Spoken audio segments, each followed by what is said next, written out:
একসময় হাওড়া বৃহত্তর অঞ্চলে যে শিল্পের সবথেকে বেশি চাহিদা আর প্রচলন ছিল সেটা হলো এই জরি শিল্প।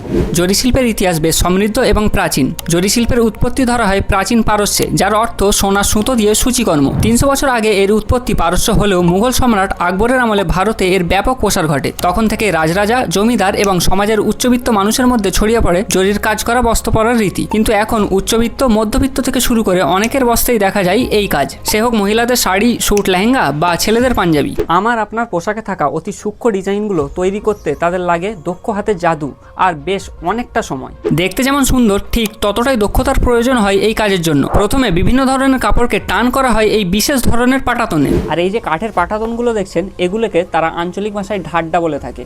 এর মাধ্যমে কাজকে টান করে রাখা হয় যাতে কারিগরদের কাজ করতে সুবিধা হয়। তারপর সূক্ষ্ম কিন্তু মসৃণ এক কাগজ, কেরোসিন আর এক বিশেষ পাউডারের সাহায্যে প্যাটার্ন তৈরি করা হয়। তারপর শুরু হয় কাজ।